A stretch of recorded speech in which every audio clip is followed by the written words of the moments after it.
режисер, сценарист, автор на различни видови музика, диџеј. Прекарот му е его трип.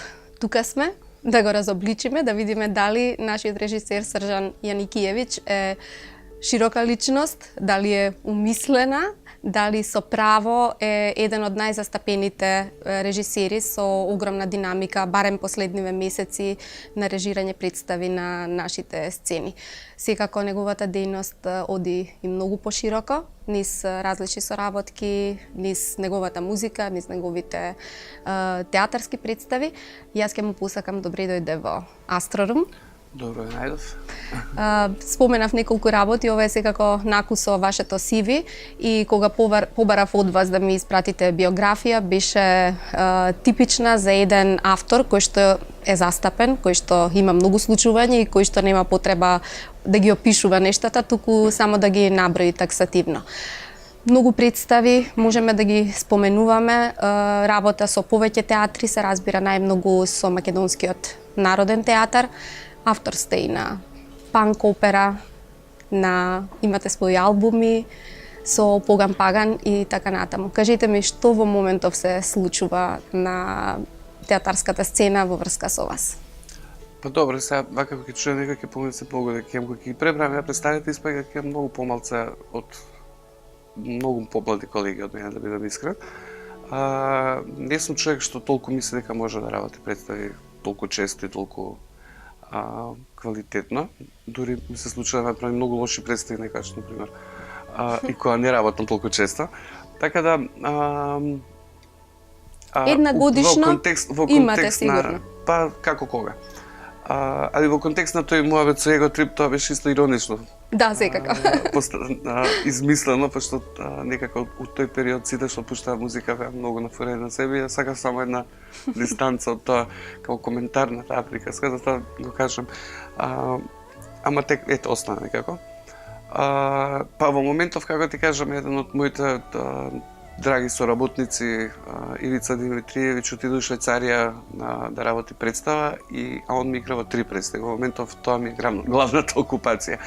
Прилично е тешко да го замениш тој човек не само како актер, него и како музичар, пошто и самиот го знаеме, да.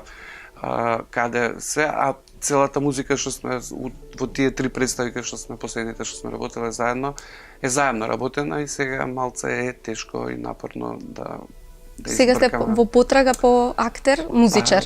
Па тоа нема да го најдам, некако ќе го комбинирам. Ама еве, например, Љупа од Дрџон ќе влезе на гитара или на бас во една представа. И така, да не ги кажам. Последната беше на српски јазик, таму Ивица Димитриевиќ, да, има голем удел, целата музика е. Да, целата музика во живо е, сега негово кнесло ќе влезе бардот Нино Леви. Нема да свири, ама ќе го речеме музичкиот дел другче. Може Нино да свири, ама да не претеруваме сега со задачи. Толку многу. Имате соработувано и со другиве театри на други јазици, овој пат прв пат чинам во Македонија на српски јазик. Вие сите актери, вклучувајќи ве и вас, имате некакво потекло, корени српски, меѓутоа не го практикувате. Тој вам сепак јазикот на кој што најмногу творите е македонскиот. Каков вид на предизвик беше оваа представа? Па, интересно, знаеш, јас сум работел на турски, на албански, ми имат играно текст на француски, например, мислам, моја драма. Меѓутоа на српски, овие јазици потpuno не ги знаеш, мислам, стварно многу малце знаеме за овие јазици. А српски ми е мене, не знам, татко ми зборил цел живот, сум живеел у Белград некој време, кратко и така, неколку пати и така на така. Возбудливо беше пошто го играме на оригинал. И некако луѓето сега викаат, ако ја преведе така, ќе звучи така како што ќе преведеме. Не е страшно да се преведе. Меѓутоа секогаш оригиналот има нека своја драж во целата таа приказка.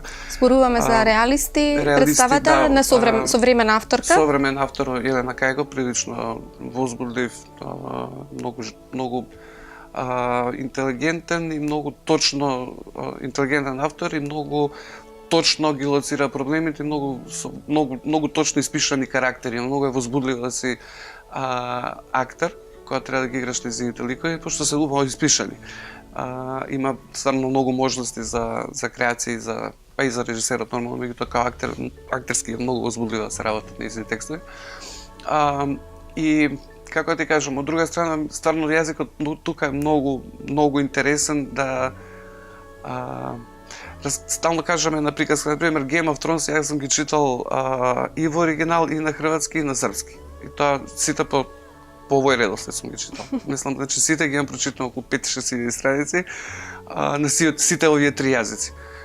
И прво еднаш ја прочитав на српски, после кога ги прочитав на англиски ми изгледаше многу полошо дори книгата, да бидам искрен. Има нека богатство јазикот кое англискиот е прекрасен, меѓутоа некад звучи премногу бизнес. И сега кога збориме за некоја средновековна фентази жанр, онда имаш проблем. Нема романтика, нема мистика, да. Шекспир само може да го напише тоа, да биде така како што.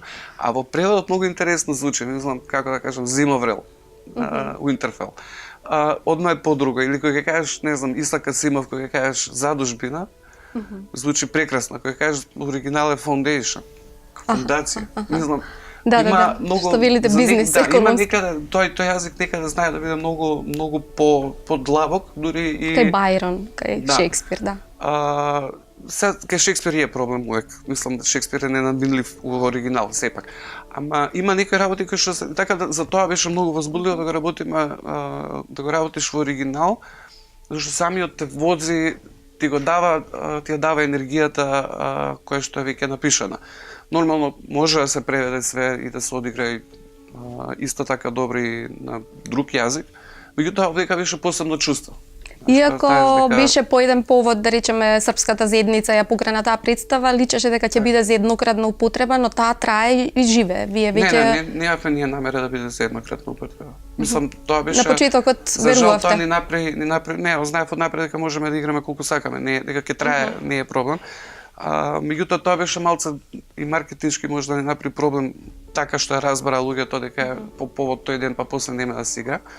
Пошто е штета да се игра представа која што знам според сите што ја видела до сега стварно возбудлива, интересна за играње, да не кажам современа, не тангира сите, да. Да, мислам има ставно збрза представа која не става не дава огледало во животот во кој го живееме, кој што прилично знае да биде направен во оваа капиталистичка варијанта која не меле, а не можеме да избегаме па никаде ни лево ни десно. Има неколку реплики што верувам дека ќе останат така, луѓето ќе ги употребуваат во дадени ситуации, добри поенти ни представате. Да, добро е напишано, за да не откриваме приказката сепак. Значи е на репертоарот и ќе може да гледаат. Да, на репертоар, сега на 7 има на репертоар, после има уште еднаш, мислам, на 14. Планирани се неколку гостувања и така натака. Меѓутоа е представа која на крајот на денот сите разбираме, мислам, не е толку страшно, не се разбира. И е интересно да се види нешто во оригинал. Може лесно да ја преведеме и да ја одиграме на македонски, ама интересно е да се види како авторот точно напишува. Така да од тие причини мислам дека не е проблем се гледа представата, идат луѓе, така да. Со друг автор кој што е најчесто, да речеме, застапен или не е толку често, меѓутоа неколку представи, Дејан Дуковски.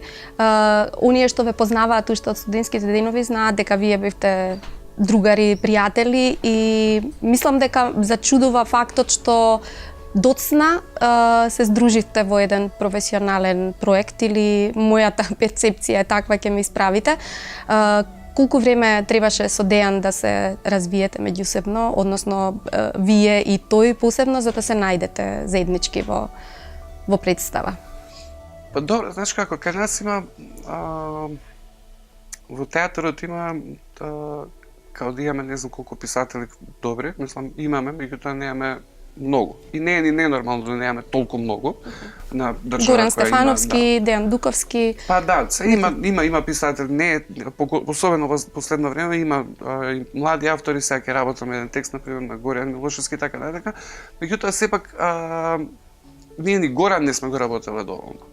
А да не кажуваме за Дејан Дуковски. Едноставно кога ќе излезе праизvedба, дури веќе има проблем втора изведба да се направи од било која представа и обично гледаме малта не по кјошиња ги гледаме, по негде на страна се играат представите. Немаме толку многу изvedби. Мислам дека тоа е поголем проблем на театарот, а сега произведбата се случила така како што се случила. Немам точен одговор, да, немам точен одговор. Например, за Силјан беше многу лесно отиде целата приказка, за Дух имаше малце поголеми проблеми дур се постави, знаеш, таа ипак е еднаш поставена представата, па второ видување стално е проблематично. Знам, јас имав таков проблем. Имате товар да побегнете од претходната поставка? Јас не, ама авторот да. Експериментирате со другите жарови, односно не е ништо чудно, бидејќи паралелно со режисерската ја водите и музичката кариера, па тука имаме Пенелопе Икс, имаме, значи, панк опера, имаме мюзикал во вашето творештво. Од секогаш тоа ве интересираше, односно кои може да се сетите од кога потекнуваат поривите за поставка на сцена и дали првата ваша идеја беше ете токму едно музичко сценско дело? Па не, за мене тоа ми иде заедно, знаеш, така почнал и театарот, значи као некој обред, па онда се појавил хор, па така натака и така натака. Значи тоа музика и театар ми иде заедно, за жал тука сега и во последно време тоа некако многу избанализирано, меѓутоа не е моја сега да зборам за жанрови и така натака. Да, мюзиклите се редовно нешто што е субкултура, да речеме кај нас. Да, ретко користам музика која што треба да во сцена. Многу ретко, тоа скоро никогаш не ми се случува да доглуми музиката, нешто што актерот не може да го одглуми, да? Или ќе го одигра, ама се не е да подцртаме. Значи, ретко се случува музиката да има таква, како се ка, илустративна улога кај мене на представите. Таа секогаш некој дел од повеќе дел од драматургијата, од драмската структура и не знам, тоа е пак соработам со тие луѓе кои што ептен ми се блиски, драги, со Новоградска, со Надежда, со Тој е вокалот во Поган Паган? Да. И па и сите свирале во некој период во бендот и сега многу луѓе поминале да не ги гледам, меѓутоа и кога сме со бендот, тоа не е само рок-н-рол или само музика, тоа е пак некој перформанс. Така да тие ми се мене измешани, кај мене не одат сами по себе. Сега да, различно е приказката, пошто можеш CD да извадиш, па има дискографија и онда има некој друг формат кој што не е театарски, меѓутоа ја никад па не сум ни сакал, поише сакам музика во живо. И тоа за мене музика на CD е документ за да остане нешто за понатака. И не може нормално секој ден да свириш уживо за да слушаш таа музика, па меѓутоа кога свириме има нека повторно никогаш не ги свириме исто песните како што се снимаме. Интеракција и секогаш е ново доживување. И секогаш да правиме нова приказка, нов ремикс на песните, нова структура. Така ги чувствувам работите, мислам дека не можеш да ги повтораш, дури ако се 3 тона исти, не мора да ги повториш на ист начин. Речи си, целосно сте посветени на театарот. Сакам да ве прашам, освен тоа што снимате, нели, кратки форми, реклами, други нешта, зошто го оставивте филмот настрана? Мислам, тоа е ваша определба или едноставно не се случило или динамиката на случувањата во театарот не ви дозволува? Сега кога сме на темава, не се баваме толку со реклами, баш смеевме сега со која работа последната. Викаме, последен пат кога ме плаќале, мене марки ме плаќаа. Толку долго не сте работели. Па да, знаеш како, ние имаме проблем, наша, се да бидам искрен, и театарската публика ние сега што цело време кажам да направам сега шопинг ефагент, мислам дека ќе биде многу страшно.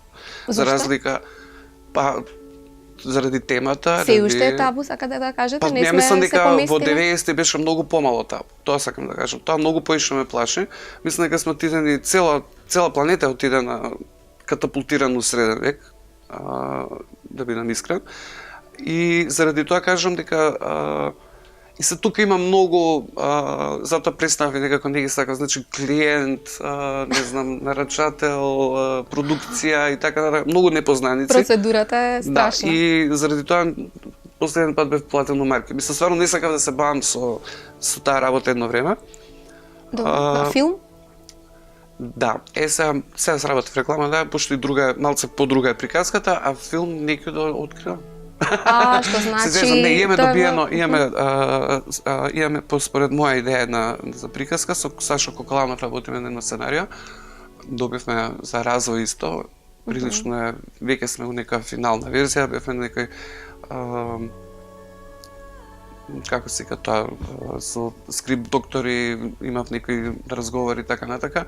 Стигнавме до една многу точна верзија, на сценариото, прилично е едноставно вака звучи кога ќе го видиш, меѓутоа прилично комплицирано да се, ако се случи, тоа ќе биде многу возбудлив, многу интересен филм. Супер, ќе очекуваме. Работиме на случајот, ренеса.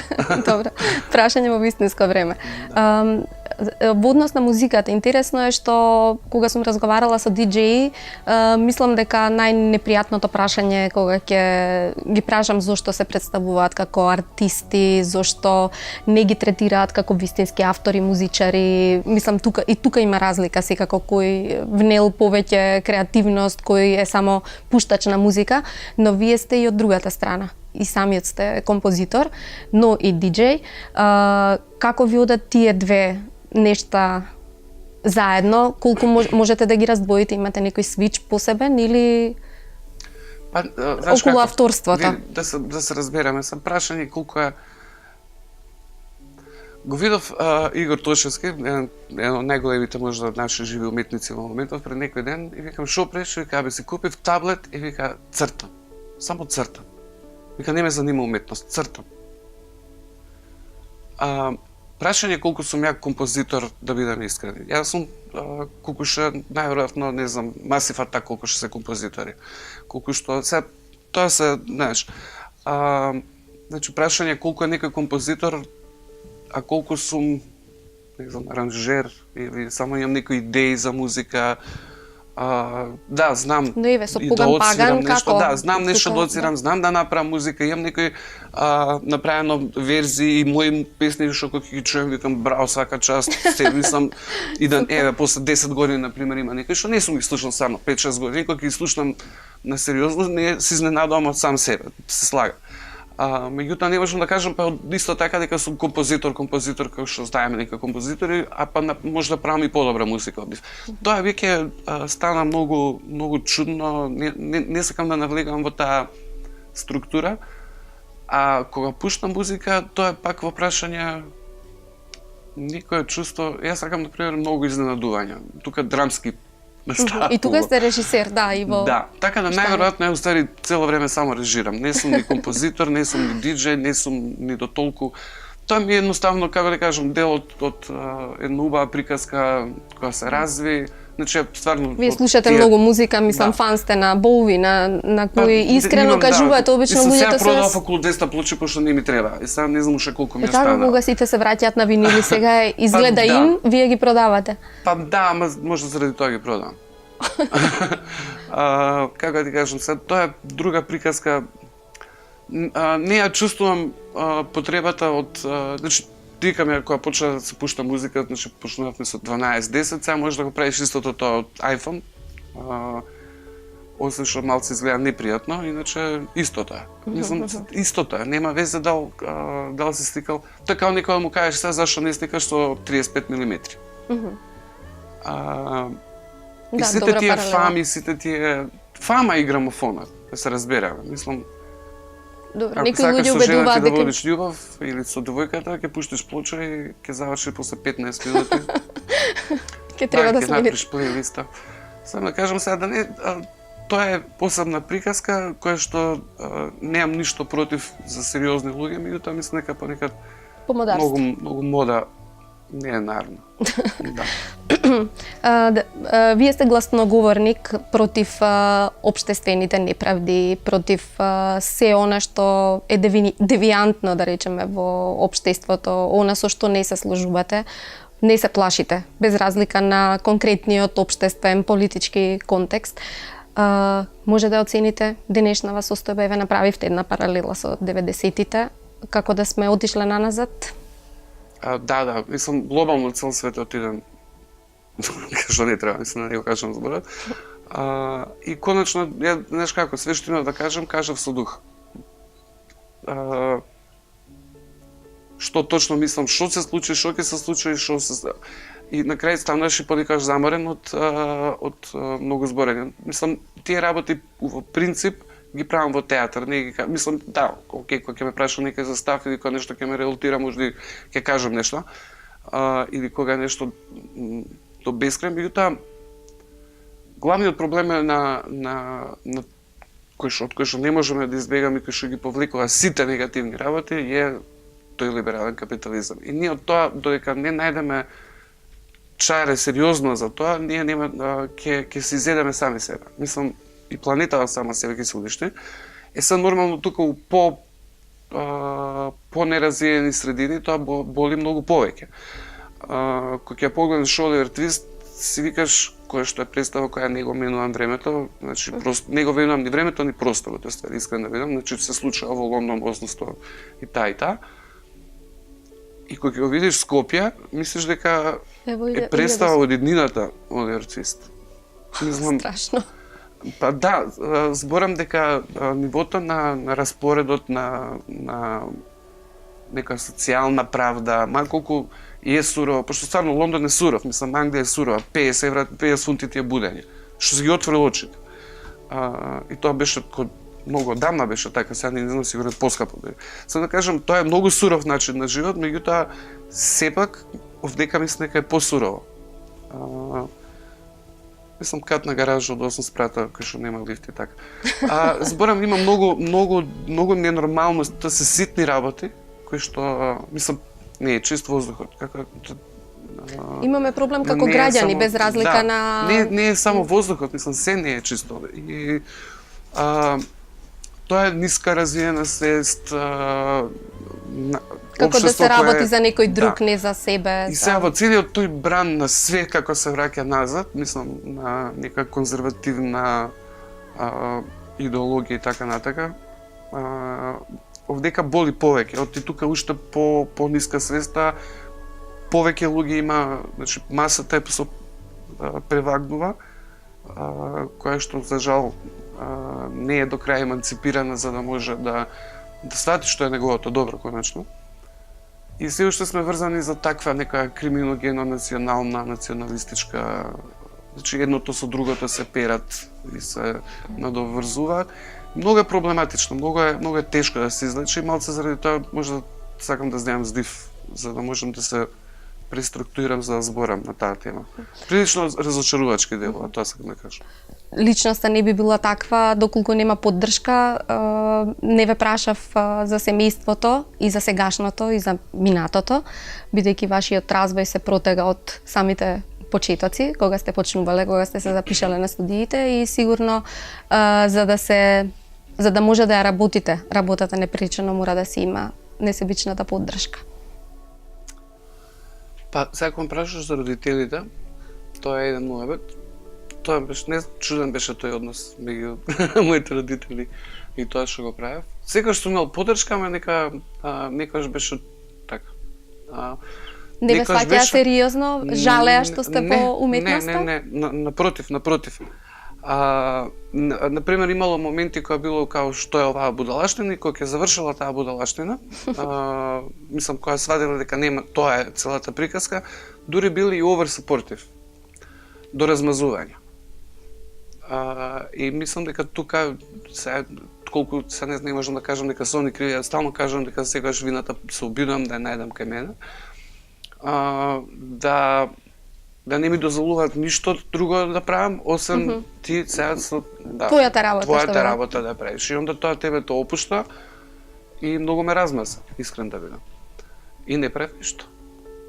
Ни мојата работа.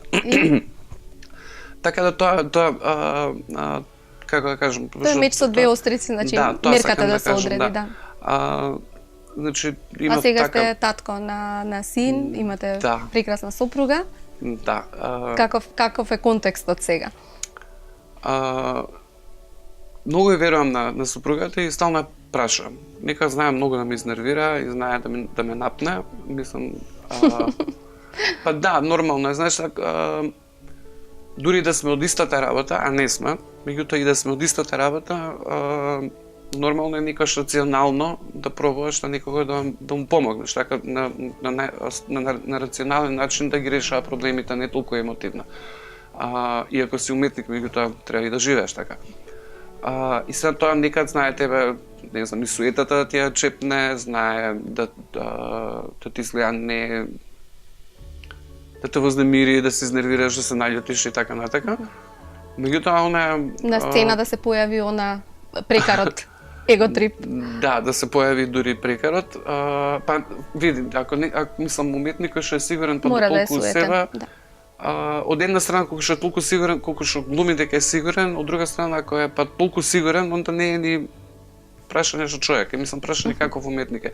Кога не си поставаш секој ден прашање дали си во право, дали си добар, дали си исправен, онда сигурно не приш добри работи. Мислам не може да не се проведеш. И нормално се ти живееш од тој баланс помеѓу тоа дека некад си воодушевен од своите работи, некад мислиш дека најбоје да се самоубиеш и да престанеш да работиш таа работа. Мислам барем за себе зборам, сега не зборам за други луѓе, меѓутоа стварно имам таква приказка на некојаш сум стварно многу задоволен и сега зависи во тие периоди од животот, сигурно не е лесно кога ги трпи тие моменти од мене. И јас сум фасциниран и благодарен заради таа поддршка што ми ја дава.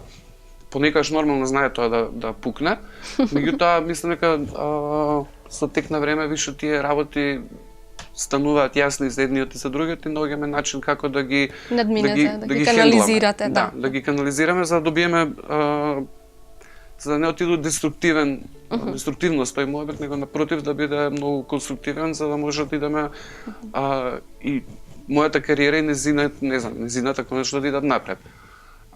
Нормално помага едно прекрасно дете, устари целиот проблем што го имам со се што зборевме во принцип што ми се случува е како сетно ставаме него. Ја просто не знам со што сум заслужил толку добро дете да имам. Стварно е прекрасен, мислам многу е мил, многу е добар, многу е баш суштински е добар. Не 3-4 сега ќе наполни, да. Стварно е добар, мислам нема никаква, никогаш не сум го видел една дури пакост детска да направи. Многу е чудно, обично децата знаат да бидат малце. Се знам ја каков сум бил, мислам, кога ги видам сликите на него и горе, јас со стап сум тепал се околу мене. Јас стварно се чудам, викам кај. Ама очекувате и друго дете, можеби тоа ќе биде слика на таткото. Велат различни се. Нека стигне прво, па после ќе зборуваме за него. Да, добро, тоа е друг момент, не сакам тие делови да ги отварам од мене, пошто сум имала прилично непријатни моменти. И затоа сум фокусиран на овој дете и она е стварно таа добрина ја гледам, таа чистина ја гледам и кај повозрастни деца, сакам да кажам, кај повозрастни. И се чудите како во едно вакво општество излегуваат такви добри деца. Да, мислам зборам и кај студенти и кај мислам не толку за мене деца се пошто сепак сум ја повозрастен дете. Меѓутоа и многу ми е жал што им оставаме таков свет. Кој што за жал они ќе треба да го поправат, а ние не сме завршили работата. Не само што не сме завршили, него сме го пропастили. Тоа највише ме вознавирува. Да сум сам најмал проблем. Имате одговорност. Во овој случај да и не само заради тоа што е моје дете, сега во моментот зборам затоа што е моје дете, зашто моето го гледам. Меѓутоа не знам да беше на игра на случај нека на пример да речеме дека немам фамилија и случајно да се појавише едно такво дете. Истото чувство ќе го имав, грижата на совест, што направивме за да не им оставиме полош свет од оној во кој јас живеев. Кој што многу добро го памтам. И покрај тоа што бев многу бунтовен и тогаш. Значи имав многу големи проблеми и со родителите, зборам поготово од тие тинејџерски, кога почнав со театар да се бавам, значи измеѓу 13 и 15 години. Прилично бев бунтовен, значи не знам, уште како дете памтам најстрашното нешто што го кажав беше дека Југославија ќе се распадне. Тоа го кажав во моментот малтене после 3 месеци кога сум имал 10-11 години. Тоа беше табу тогаш да го кажеш. Дека Македонија ќе биде независна, например. Го имам кажано тоа, после кога стана, јас викам што сум зборел, тогаш ми беше поневеројатно. Некои такви работи кои што беа тогаш прилично, меѓутоа како нека сигурност, место кај што си знаел дека светот се грижи, дека општеството се грижи за тебе, дека светот е малку подобар, тоа не им го става на нив. За жал. И затоа сум малце така вознемирен. Од таму и можда револтот што го гледаме и слушаме понекогаш кога не е во театар. Артикулиран. Да. И за крај, вие сакате велосипед, редовно сте на велосипед, на лонгборд. Сакам да ве прашам за другите афинитети, за читањето, бидејќи сакам да ви подарам книга. Зборуваме во книжарница. Што последно сте прочитале возбудливо? Последно возбудливо? Па, добро, осим од едно кај го две драми и еден роман. Тоа е веќе во доменот на работата. Па не, има роман еден, да. Добро. И тоа прилично интересен и возбудлив. Значи, Мишел Уелбек стално ми е највозбудливото што ќе го прочитам. И тоа е сега за сега. Зборам во контекст на оно што сега се случува као големи писатели. Не, другите не можам баш многу да ги сварам. Да речем.